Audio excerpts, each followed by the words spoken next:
बलात्कार के साथ हो उनको सहायता देने के लिए कुछ होने का सवाल ही नहीं उठता। एक तो क्लेम करने वाले नहीं करते हैं, दूसरा अगर कोई करना भी चाहे तो इतने रोड़े आते हैं कि अब तो ये हालत हो रही है कि या तो उनको मार दिया जाता है या वो आत्महत्या कर लेती, इतना मतलब उनको टेरराइज कर दिया जाता है। वो एक अलग विषय है, बात नहीं करूंगी अभी। लेकिन ये फंड क्या पूरी तरह यूटिलाइज किया गया?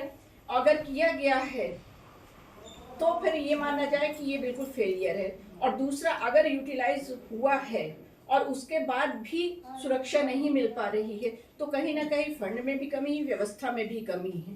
तो इस बजट में ये बात सुनिश्चित किया जाना चाहिए कि कम से कम इस तरह से निधि का वितरण हो कि महिलाओं की सुरक्षा सुनिश्चित हो सके, क्योंकि जो आंकड़े हैं वो बहुत भयानक हैं। जो एनसीआरबी की वो रिपोर्ट है उसमें 23 में जो महिलाओं के साथ बलात्कार की घटनाएं हैं 31,982, कोई आंकड़ा होता है 31,982 महिलाओं के साथ बलात्कार हुआ।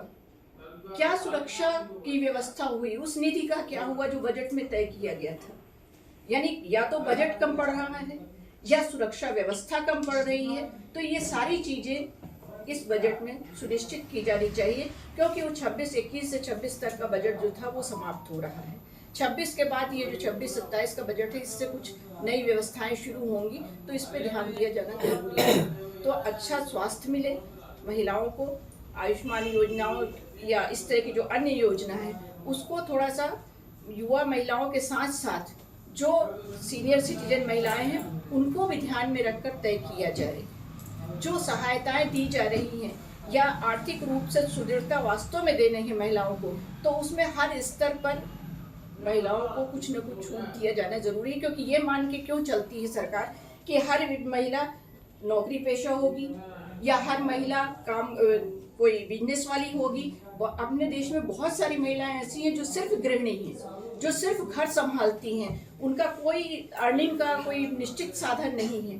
तो वो अगर एफडी से पानी लेता थोड़ा उस तरीके से हमको कर लेना चाहिए, पर देना ऐसा चाहिए जिस तरीके से बारिश होती है और सभी लोग खुश हो जाते हैं, उस तरीके से हमको देना चाहिए। मतलब कहने का कि जो अभी चल रहा है इस समय में